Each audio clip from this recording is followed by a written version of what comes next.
Dacco turashaka kutubwire niki cyakorwa kugira ngo iyi Arsenal byibuze yatwara igikombe. Ese uyu mwaka urabibona wowe nk'ikipe ihabwa amahirwe kuba yatwara igikombe? Reka uyu munsi nibande kuri project cyane ya Arteta kuko Arsenal Wenger project na Arteta project ziratandukanye. Arsenal Wenger project bigaragara ko rimwe na rimwe yabayemo idashorwamo amafaranga menshi cyane aho gukoresha ibintu by'impano cyane kurusha iya Arteta yo ishorwamo amafaranga nubwo atari menshi cyane ku rwego rwa Danje ariko biraruta ayo bashoragamo. Ubwo bisobanuye ko Arteta yigiye ku ruhande rundi kwa prediction mvuga ati izikipe uko renye njye mbona zaza muri Big Four. My prediction is this. Yego. Mbona yuko Liverpool yego ifite amahirwe menshi yo gutwara iki gikombe. Yego. Nkabona yuko ikipe ya Chelsea yego izaba ya kabiri. Yego. Rwose nkabona yuko ikipe ya Arsenal yego izaba ya gatatu. Yego. Ya kane yo zishakamo ndayifashe rwose. Urabyumva ko byibuze sibyo? Muri resha tutondeka. Arsenal ibuze kwigaruramo. Uzi byo bine imbaraga bisaba nk'umuntu umutoza bimusaba kugira ngo ufate abakinnyi bafite imyumvire y'ikipe yajyaga ya karindwi ya gatandatu ya munani yabuze ni wa 10 byangiritse. Uyigarure mu Rwanda mpuzamahanga ku buryo abantu bazajya bumva Arsenal bajya bavuga ngo ni ikipe ya mbere cyangwa ya kabiri cyangwa ya gatatu. Kandi ngiye nka Dacco kuri Dacco Sport Show. Yego.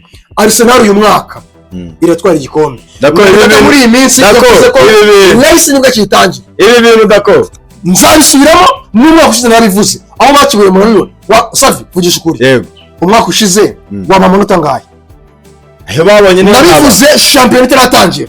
Gendera bikigana nakoze mbere ko zitangira vuba ngo Arsenal azatwara igikombe uyu mwaka. Ndanababwira ati umuntu wenyine wagitwara Arsenal urumva ni Pepe Guardiola kuko Pepe Guardiola niyo wateguye biri no muri project na winning spirit afite y'abakinnyi be n'imyumvire y'abakinnyi be mu gutwara n'igikombe iri hejuru kurusha y'abakinnyi Arsenal ndabyemera. 20 Arsenal idatwara igikombe buri gihe bahora bavuga ngo next season. Ibyo ngibyo rero twebwe tubireba turibaza tuti ese ni iki kintu kizakorwa? Ese naba batoza ba Arteta badafite ubwo bushobozi cyangwa n'abakinnyi ba Arsenal ariko irazwi ngo ikintu umukino mwiza ariko umukino mwiza udatwara ibikombe.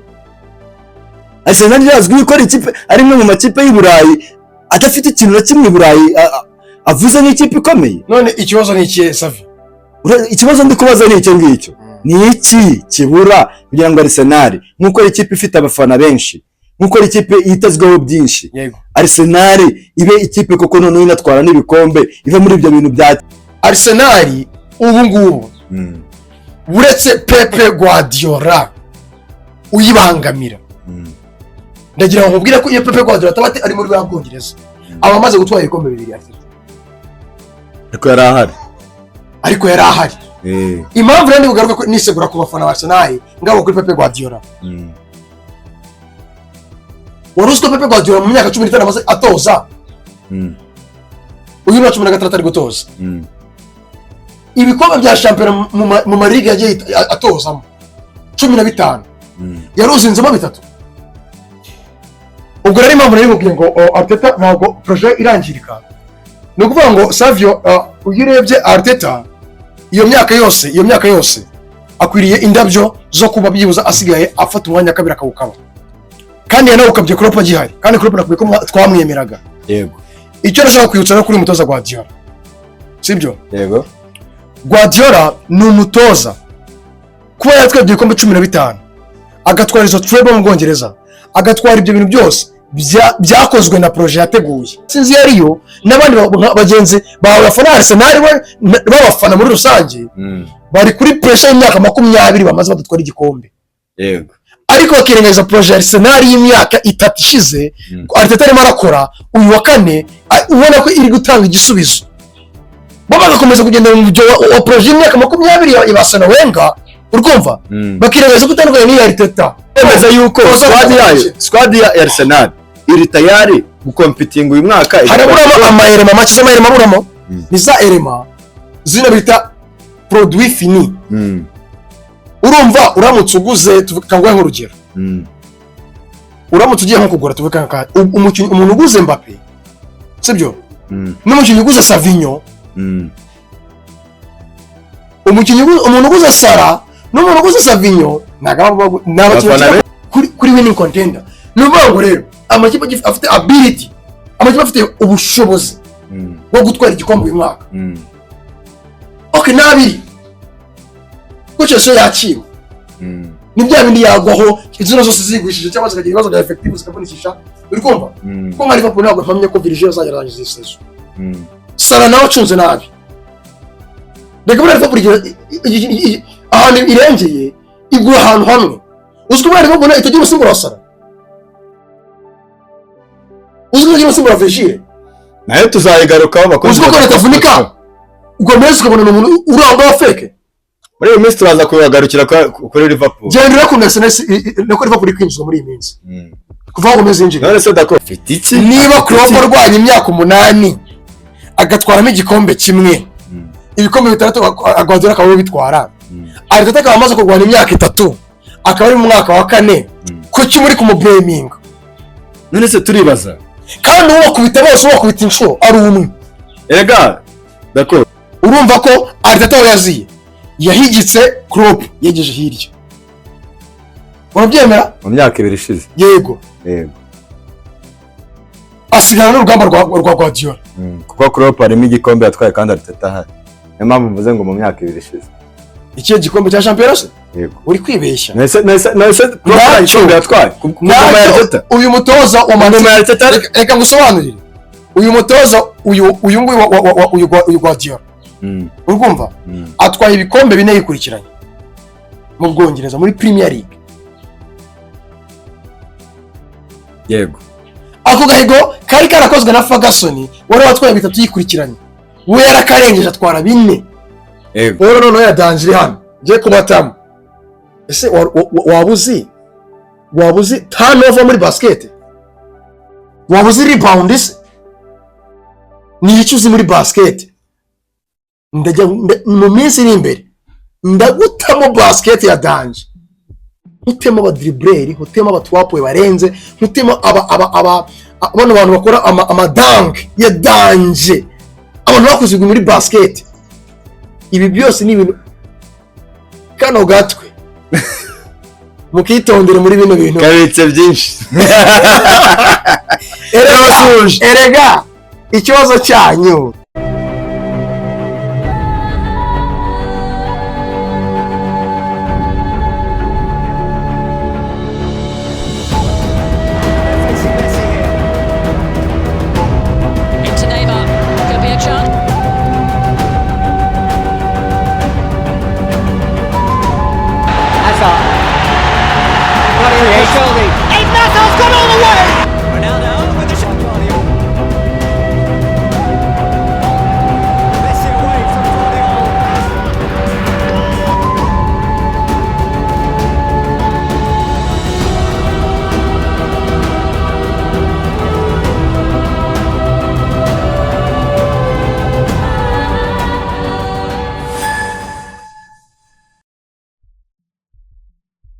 Yego, turongeye turabasuhuje bakunzi ba Dacco Sport Show, n'umuhungu wanyu Savio Niyonzima. Ndetse no kuri micro zacu muri kubonaho umusesenguzi wacu Dacco. Tubahaye ikaze. Abari i Kigali, abari mu ntara zose z'u Rwanda, amajyaruguru, amajyepfo, iburasirazuba ndetse n'iburengerazuba. Namwe muherereye ubwota amasimbi. Turabasuhuje aho muherereye hose. Cyane cyane Canada. Yego. No muri Amerika. Yego. Na Australia, n'umugabane w'Uburayi. Ndetse n'abari mu Butaliyani, come stai. N'abakrema bose ujye basuhuza buriya. Yego. Krema umeze ute? Mbona batureba fresh. Amahoro. Dacco. Uyu munsi rero ndashaka ko suza mbere na mbere abantu bacu nkuko bisanzwe ari intro yawe baba bakwiriye kumva. Ko benshi banambwiye ko bayikunda. Mwanya no. Ndabasuje cyane. N'umuhondo mwigimereke muri bombe diamant mu mabuye y'agaciro. Football is always my life. Ruhago umupira ni kimwe mu bigize umubiri wacu. Ni Dacco rero kuri kamera zanyu ndabakunda cyane. Yes. Bakunzi bacu rero uyu munsi. Uyu muhungu agiye kutumanukira. Murabizi ko tumaze iminsi turimo kuvuga ku makipe. Uyu munsi twaje muri Arsenal. Arsenal the Gunners muri bana ba Arsenal muri wa Arsenal ubu bafite umwiryana abafana urakora ku mufana akakubwira ati uramenye igikombe nshaka ntabyo nshaka rwose next season babigize ngo ni next season kuri Netflix ariko buriya Evra niyabakomye Evra niyababangamiye wanumiye amazi aho kunzi bacu rero twe tuba ko Arsenal ni ikibazo Arsenal igeze kuri level Arsenal rero uraza kuyitumanukiraho utubwira uti iyi Arsenal mbona ngiye ishobora kugira icyo yakora kirenze ibyakoze mu myaka yashize tugendanye n'ibyo uri butwereke yego kuri kwigiza nkana ubu urashaka kunta mu mutego nakumvise reko ntukajye usasiga ibintu ushaka kunyiba ngo nukubera iki ngo mpora mvuga ngo Arsenal ngo yabikora ibyo ntibishaka kugwira aho utubwira ngo Arsenal yabikora ngo next season turashaka uyu munsi noneho utwereke uburyo iyo Arsenal ikintu ishoboye iki ishoboye iki. Iyi ni part 1 bakunzi bacu, tuzagira na part 2 ariko muri iyi part 1 turashaka noneho udusobanurire ingoma ya Arteta cyane niyo dukeneye kuri bwiteho niyo abandi nushaka kuyihorera. Iyi ngoma ya Arteta ya next season uyu mwaka hari ikirimo, hari icyo twakwitega. Ndabiva mu mizi ikipe burya gukomera muri iyi myaka irubaka igahera kuri 0 ikava mu byayira base muri byandi byose yahozemo ikazana impindura amatwara nshyashya. Ndatangira ku mugani wawe ku ngoma ya Arteta. Arteta this season, iyi ni season ya 4 ari gutoza. Hari season 3 yakoze muri Arsenal. Yego. Season ya mbere ni bisanzwe ku mutozo wari wese ntago igenda neza nkuko wabyifuza. Ariko byibuze season ya mbere yagaragaje ko hari ikintu kigomba kubaho. Season ya 2 na season ya 3 ni season zagaragaje ko umutoza Arteta hari ikintu yakoze. Project hari ikintu imirakora. Ndagaruka no kuri rya jambo ngo ni next season. Next season. Iba next season kubera iki? Abantu bari kwita kuri next season ariko ntabwo bita kuri next season kubera iki? Savio, ikibazo ufite ni iki? Ikibazo ufite ni Arsenal next season kudatwara igikombe. Muri season kudatwara igikombe ni Arsenal wanenza ko itatwara igikombe. Ndagira ngo ngwishirize ku ijambo umbwira uti Arsenal ni ikihe kibazo ufite? Yewe ikibazo mfite n'ubushobozi buke mbonana management ya Arsenal irimo n'umutoza wayo Arteta. Ntago numva uburyo uhatana. Yego turabibona urahatana, ariko se uzatwara ryari igikombe? Ko ari cyo buri gihe abayikurikira abafana bayo abakunzi bayo nicyo kintu baba bakeneye kubona. Hashize imyaka 20 Arsenal idatwara igikombe. Buri gihe bahora bavuga ngo next season. Ibyo ngibyo rero twebwe tubireba turibaza tuti ese ni iki kintu kizakorwa? Ese naba batoza ba Arteta badafite ubwo bushobozi cyangwa nabakinnyi ba Arsenal ko irazwi ngo umukino mwiza, ariko umukino mwiza udatwara ibikombe.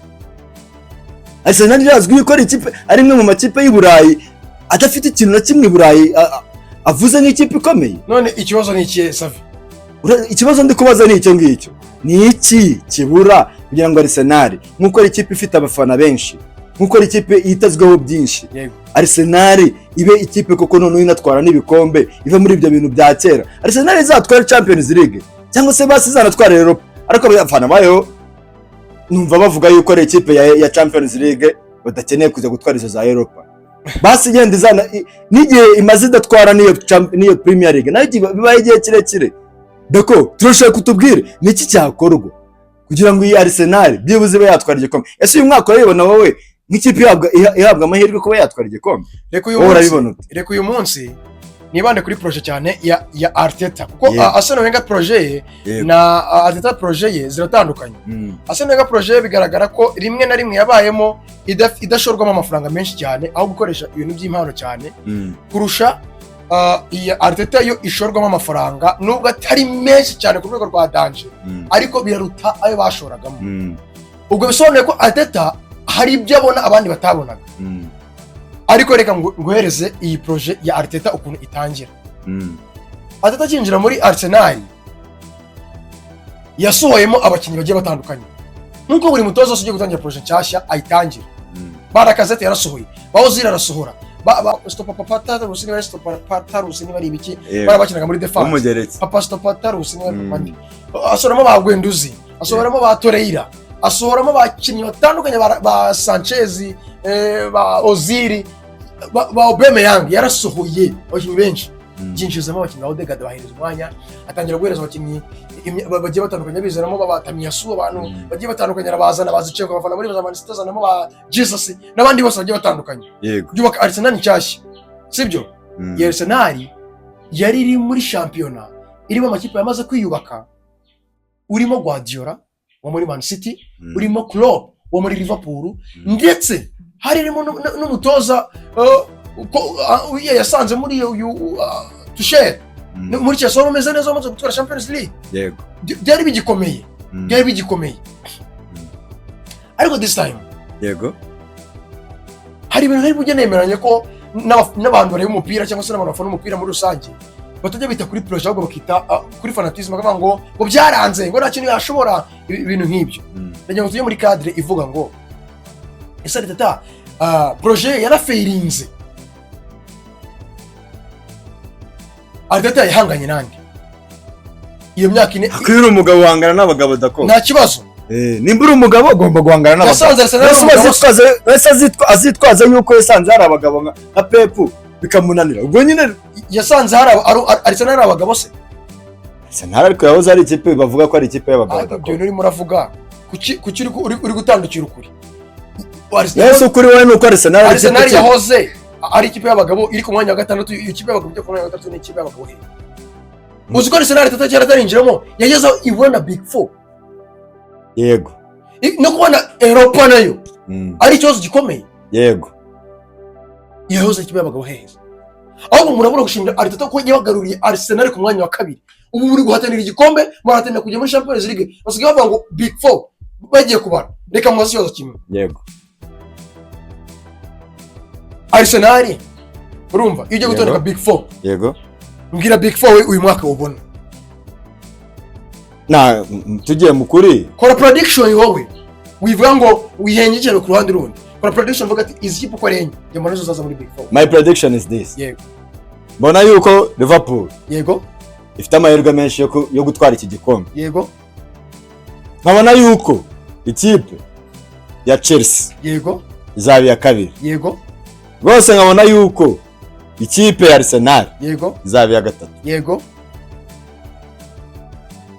Akaneyo ndayifashe rwose. Urabyumva ko byibuze sibyo? Muri rasha tutondeka. Arsenal ibuze kwigaruramo. Uzi ibyo bine imbaraga bisaba nk'umuntu umutoza bimusaba. Kugira ngo ufate abakinnyi bafite imyumvire y'ikipe yagiye ya karindwi ya gatandatu ya munani yabuze ni wa 10 byangiritse. Uyigarure mu ruhando mpuzamahanga ku buryo abantu bazajya bumva Arsenal bajya bavuga ngo ni ikipe ya mbere cyangwa ya kabiri cyangwa ya gatatu. Urwo n'urugendo Arteta nemeza ko ngewe yamaze gushwanyaguza. Nk'umufana wa Arsenal yakigena kigura agafanta.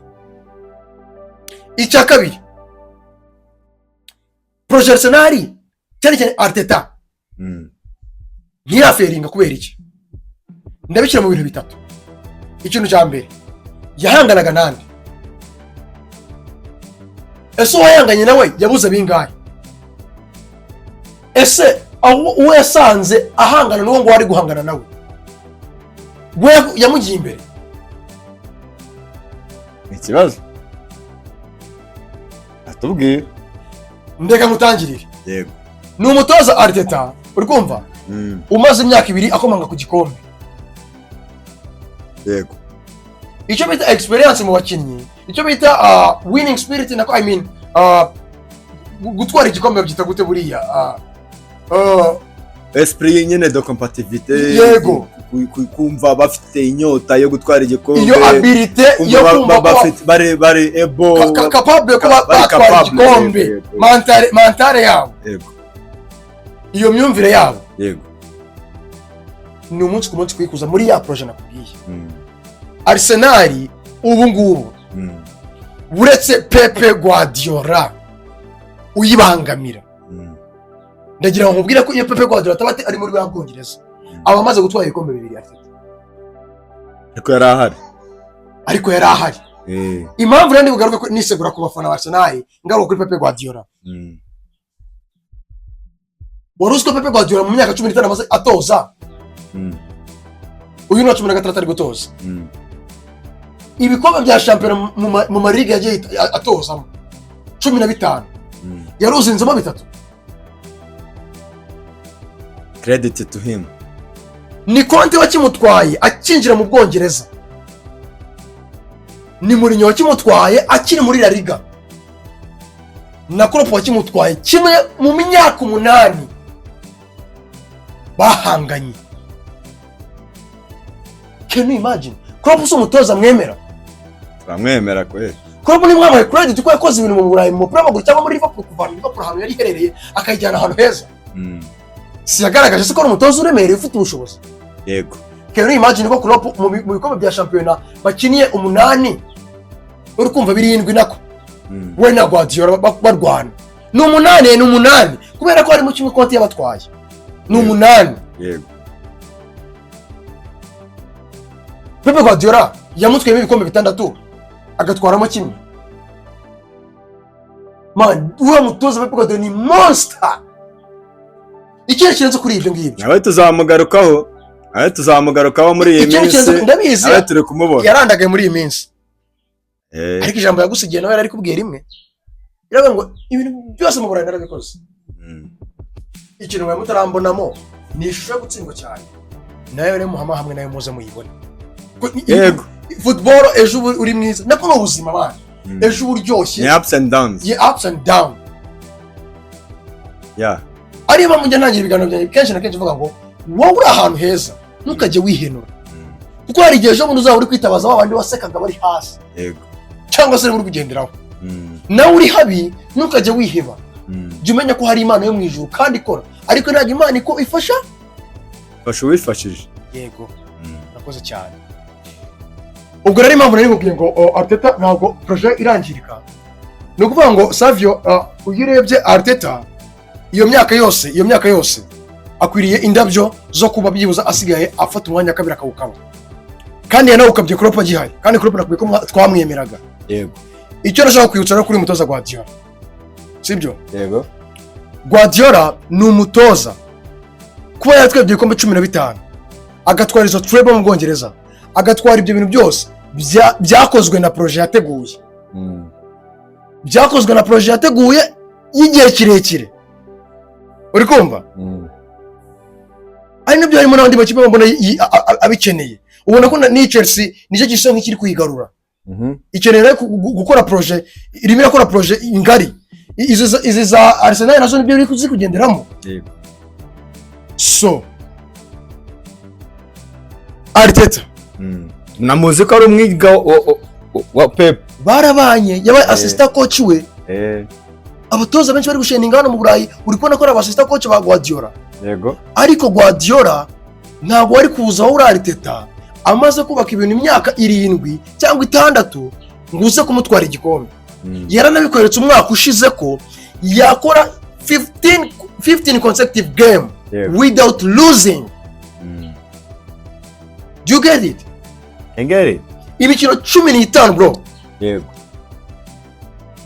Ayikeneye. Avuga ngo imikino ni nyitsinda ndatwara igikombe. Ba Rodri bakiri bazima, ba De Bruyne barabose bakiri bazima. Barayitsinda yose. Hari ikintu abantu bakomeje kwibeshyaho umwaka ushize ngo Arsenal ngo yari iri imbere. Ari uri ngo ikintu kimwe. Impamvu yabaga iri imbere. Man City yatangiye shampiyona ifite ibirarane byinshi urabyibuka? Yego. Itarakina. None rero ahantu byabereye urusobe. Warabara ukabona Man City nidatsindwa ibyo birarane cyangwa ibitakaza. Ntuzagende iti imbere ya Liverpool na Arsenal. Kubera iki? Yabaga ifite ibirarane amanota yateranye kuri yandi ifite yatsinze n'ibyo birarane ukabona iti bijya imbere. Aho umufana agasigara afite confusion avuga ati twahitegiye. Igarukire kuri Arsenal rero. So ubwo rero Arsenal yaratsinze natsinda ko yakoze imikosa ya Aston Villa. Gutegura Bayern Munich, gutegura Aston Villa. Ashaka kuzitegura zombi ngo zitsinde, urukumva? atakaza Aston Villa, agiye no kwa Bayern aratakaza. Ariko byarinze bigera ku munsi wa nyuma bigishoboka. Yego. Niba ubyibuka neza. Ndabyibuka cyane. Na champion yari yabanje, igikombe Man City yagitwaye irusha Arsenal amanota 2. Kandi Klopp yari ahari izo champion zose. Urumva ko Arteta yaziye. Yahigitse Klopp yegeje hirya. Urabyemera? Mu myaka 2 ishize. Yego. Yego. Asigana n'urugamba rwa Guardiola. Kuko Klopp arimo igikombe yatwaye kandi Arteta ahari. Niyo mpamvu mvuze ngo mu myaka 2 ishize. Ikihe gikombe cya Champions? Yego. Uri kwibeshya. Nese Klopp igikombe yatwaye. Ngoma ya Arteta. Uyu mutoza ngoma ya Arteta. Reka ngusobanurire. Uyu mutoza uyu nguyu Guardiola. Urumva? Atwaye ibikombe 4 yikurikiranye. Mu Bwongereza muri Premier League. Yego. Ako gahigo kari karakozwe na Ferguson wari watwaye 3 yikurikiranye. We yarakarengeje atwara 4. Yego, nibyo. Yego. Klopp yari igikombe yatwaye, yagitwaye kera ahita atarinjira muri Arsenal. Ndabyibutse koko nibyo. Hakirimo ba Emery. Urabyibuka? Yego ndabyibutse. So, ikintu cyangwa kubwira ko Arteta ko project itangiritse. Sibyo? Noneho sasa rero. Afite iki? Niba Klopp arwanya imyaka 8 agatwaramo igikombe kimwe. Ibikombe 6 Guardiola akaba bitwara. Arteta akaba amaze kurwana imyaka 3 akaba ari mu mwaka wa 4. Kuki muri kumublaming? None se turibaza.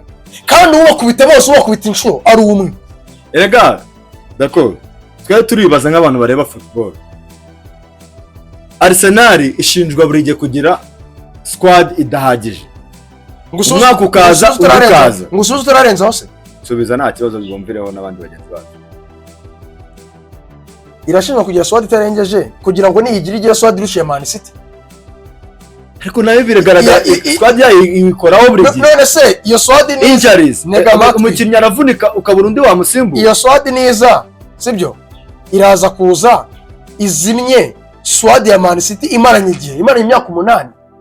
Izi ni ibintu iri gukina irabyumva, filozofi yumva.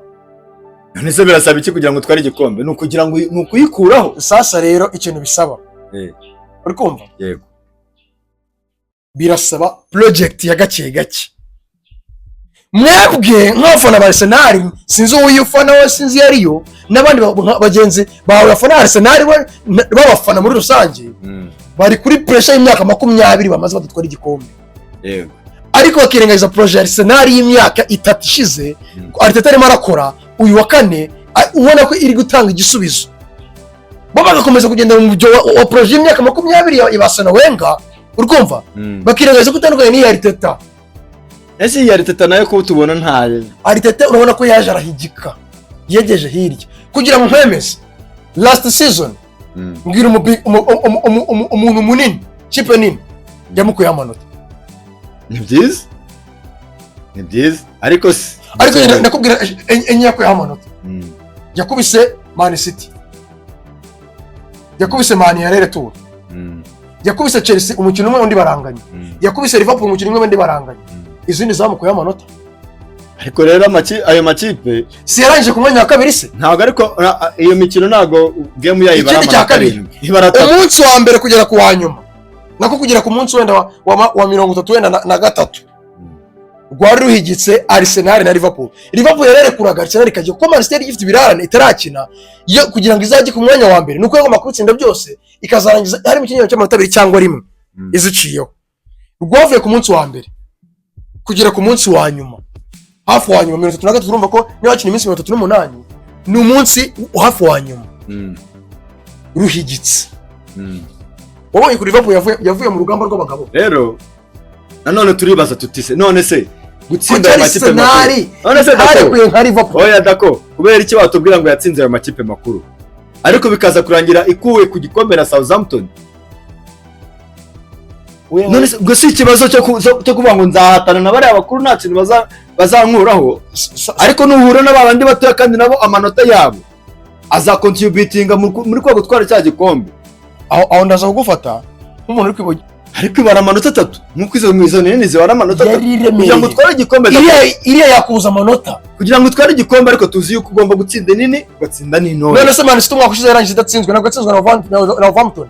ugomba gutsindwa gake. Nase Wolverhampton na Southampton ni ekipe yari iremereye kurusha indi. Na Aston Villa turi kuvuga twebwe. None wari Southampton na Aston Villa, I mean ari Wolverhampton na Aston Villa ni ekipe yo gukora amanota mu buryo bworoshye.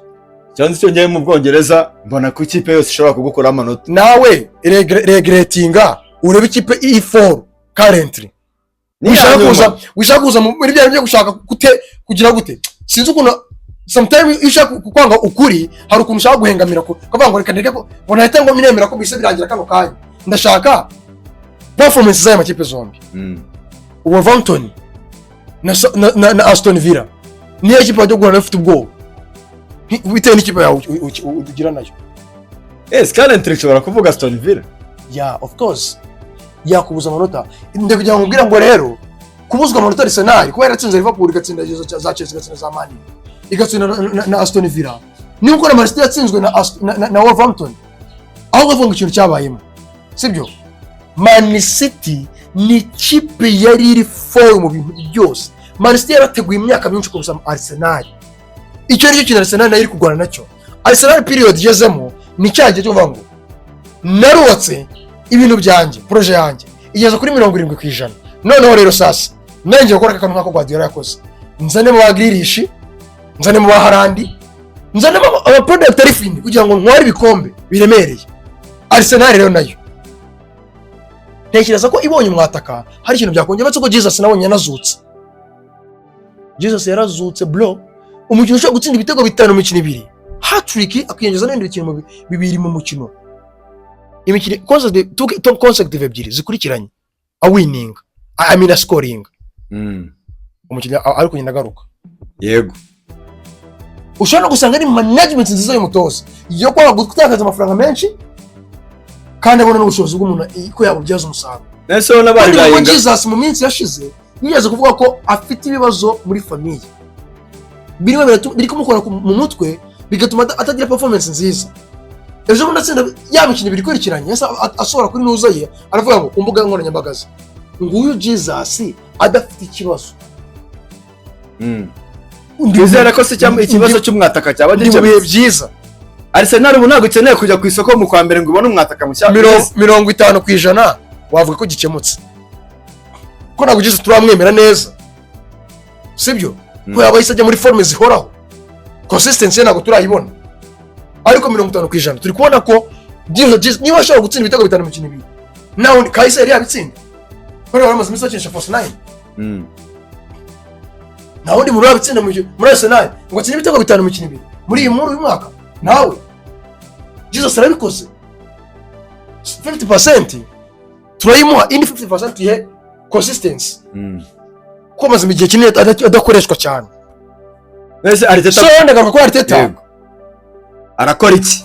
Arteta arakora iki kugira ngo uyu mwaka noneho aho igikombe abafana ba Arsenal nkuko aricyo gitegereje? Urabona ko uyu mwaka reba amanota uyu munsi, uyu mwaka yatangiye nabi.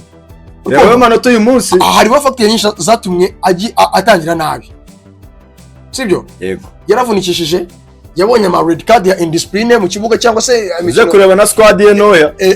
Oya squad yarakuze. Uziko kuri gatatu hariho Zichenko na Nusa na Kaifiori. Uziko kuri kabiri hariho Tamiyasu na Timber. Na Ben White. Uziko muri defense harimo Kiworu, hakaba harimo na Saliba, Magarayesi. Na Ben White. Na Ben White. Shobora no gukinishwa iburyo. Kandi na Kaifiori ubizi neza ko akina no muri central defense. Uziko midfield harimo Moreno, hakabamo Partey, hakabamo Umuceri, Declan Rice, sibyo? Yego. Harimo n'abayatisha kandi harimo n'abandi ngo ntari buvuge benshi batandukanye. Ku kitwa squad wowe urabona yuko Arsenal ifite squad. Kai werega bana nawe wari ubizi ko Kai nawe ari playmaker. Yego. Ntabwo ari nimero 9. Bajya gukora gushyira force 9 kuko bamonye ava muri Chelsea akina na force 9 akabishobora. Kuko Chelsea ntabwo atakagira. Ushobora gukina na nimero 10. Ariko ubundi bari uriya yari New Mesut Ozil niko Badage bavugaga. Ese wari ubizi agikina muri area mu Budage? Yego. Yego. Yari New Mesut Ozil. bure nimero ye ubwo tukurikije ku busesenguzi bwa nka Dacco kuko urabona ko Martinez akomeza yuko squad ya Arsenal iri tayari gukompitinga uyu mwaka. Haraburamo amaherema make z'amaherema buramo ni za erema zino bita produit fini. Urumva uramutse uguze tukagwaho urugero.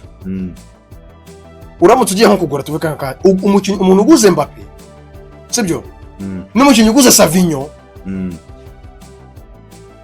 umuntu uguze Sara n'umuntu uguze Savinho n'abafana benshi bumva bizera Isaac bo muri Newcastle bibona uteni Isaac bamubona buriya rero Isaac ni mwiza yagufasha Isaac yafitinga mu mikino amukina ligue zigera muri ebyiri kandi azikinamo neza kuri performance nziza yagufasha amazuru ko umukinnyi mukuru this time akere ikipe nka Arsenal naho atwara n'ibikombe rega buri umujyi nuko mutari kubireba umujyi wa Arsenal bukano nuvuga ngo ibintu bisigaye muri Arsenal mumenere nibanga none kugira ngo mukureho aryo gahuku kikunyo havaneho neza kewe ndetse navaneho n'abafana ba Arsenal bose iki Arsenal sigaye yibazwa kano kanya project hanigeze uratangaje igikombe kandi ngiye nka Dacco kuri Dacco Sport Show yego Arsenal uyu mwaka iratwara igikombe Dacco muri iyi minsi yavuze ko Leicester nibwo kitangira ibi bintu Dacco nzabisubiramo n'umwaka ushize narabivuze aho bakibuye murabibona Savi vugisha ukuri yego umwaka ushize waba amanota ngahe ayo babonye niyo nabivuze championnat iratangira jya kuri Dacco Sport Show wowe uri utabyemera neza ureba ikiganiro nakoze muri 2010 uyu mwaka 2010 nakangaye na kane 2024 ureba ikiganiro nakoze 2022 2023 mu mezi abanza mbere ya shampiyona nyine y'uriya mwaka season 2023 2024 genda ureba ikiganiro nakoze mbere yuko zitangira mvuga ngo Arsenal azatwara igikombe uyu mwaka ndanababwira ati umuntu wenyine wagitwara Arsenal ugomba ni Pepe Guardiola kuko Pepe Guardiola niyo wateguye biri no muri projet na winning spirit afite y'abakinnyi be n'imyumvire y'abakinnyi be mu gutwara n'igikombe iri hejuru kurusha y'abakinnyi Arsenal ndabyemera atabaye rero ntawundi wamwaje kumutwara igikombe naka kandi ndabikubwiye rero Liverpool iyi ngiyi muri Liverpool muri kubona kano kanya gutsinda ikibona bona Real Madrid ifite abakinnyi barindwi babanza mu kibuga babigize ibibazo ugafatirana ikipe ya Man City yaboze na muntu mutakikora amanota wareze ugafatirana ikipe ya Tottenham ifite defense yose y'inyuma nta muntu uri mu banzamo Romeo yaravunitse Ben Davies yaravunitse Odogi yaravunitse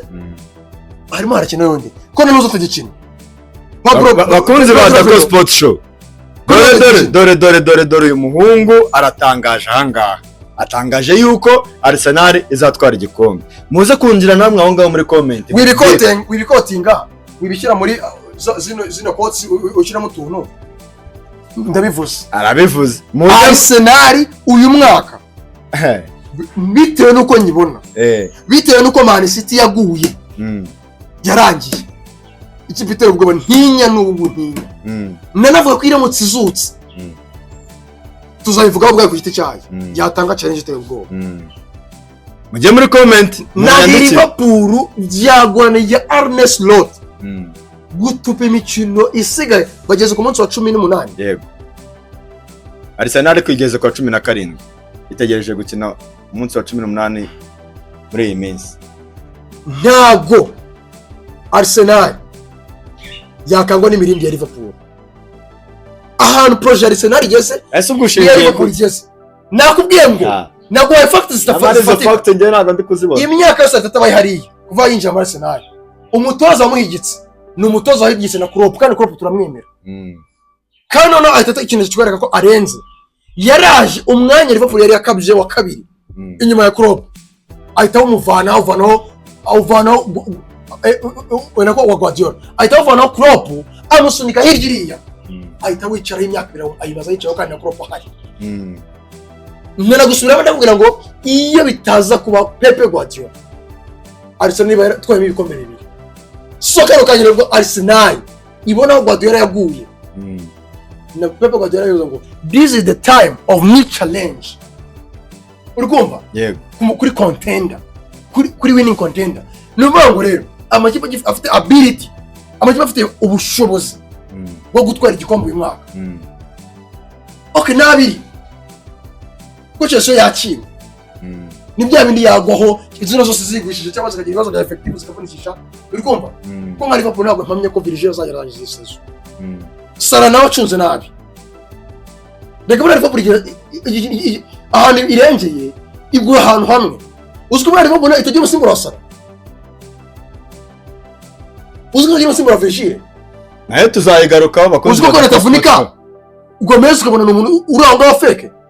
Muri iyi minsi turaza kubagarukira kuri Liverpool. Gendera ku Arsenal nako Liverpool kwinjizwa muri iyi minsi. Kuva Gomez yinjira. None se Dacco. So Arsenal. Byakanga byakemera. Uyu mwaka muje kubona igikombe cya Arteta muri Arsenal kandi cya champion. Yes. Bakunze ba Dacco Sport Show. Murabyumva yuko umusesenguzi wacu mu mboni ze arabona yuko projet Arsenal, projet Arteta irimo kugenda neza. Igana fail bro. Ntabwo yigeze failing bro. Yego. Ntabwo yigeze failing. Mwebwe bakunze bacu mubibona mute? Wowe uratekereza iki? Cyane nyina fana Barcelona nabo yari batangiye kugira doubt nyine ntabwo bacyumvikana nabo basigaye banabyitarutsa basigaye bafite umwiryane urumva nibahuza. Nta munsi ubirije ariko. Nta munsi ubirije abagabo. Mukajya hano muri comment hano hasi. Ariko dukoresha fact. Yego. Okay, ushaka kuzukanuka, ushaka kuvuga ibyo ushaka. Ariko ibisubizo bizagwa. Yego. Rero abakunzi bacu reka tubateguze igice cya kabiri cya kino kiganiro kizaza noneho kireba buri mukinnyi wa Arsenal akina gute. Ese ni iki kintu cyatuma Arsenal ibi kipe ikomeye yatwara za Champions League yatwara yes ni iki yego bakunzi bacu mujye kure nawe biriya ivuravuga ngo ni next season kuri Netflix ira no gutebya ni just entertainment no kuryoshya ikiganiro bro. Arsenal project urayibona aho kumufana Arsenal utarambara jersey aye n'ikibazo bro. Yewe mufana Arsenal nako yacho muhanda nyambaye ahantu hose none nkabona Guardiola yaraburije Ibara turashimiye. Ndakunda gushimiye cyane ku busesenguzi uduhaye uyu munsi. Ikiganiro cyari kiryoshye kabisa. Namwe abafana ba Arsenal rwose. Nega hora mwitema. Tuzasubukura ndabizi ubu. Ewana, mujya ngaho munsi mukore comments, mukore subscribe guys. Dukeneye kabisa kuzuza abadukurikiye 2000. Ubungu tugeze muri 900 hafi. Rwose turabasabye muri abantu bacu ni YouTube channel yanyu imwe yaziye mwebwe mukunda football mukunda n'indi mikino tuzabazanaho. Uyu ni umusesenguzi wanyu Dacco arari ndetse nanjye Savion Niyonzima ndahari. Mbabwira ko boro nono ya Danjiri hano je kubatamu. Ese wabuzi turnover muri basket, wabuzi rebound ise ni iki uzi muri basket. Ndajya mu minsi iri imbere ndagutamo basket ya Danje, utema aba dribbler, utema aba twapoye barenze, utema abantu bakora ama dunk ya Danje, abantu bakuzigwa muri basket. Ibi byose ni ibintu kano gatwe mukitondere muri bino bintu kabitse byinshi. Erega ikibazo cyanyu ntago mwizeye abafana bacu rero. Amahoro y'Imana bana. Athletics is always yes. Amahoro y'Imana bane namwe mugira umugisha. Ciao ciao. Murakoze cyane.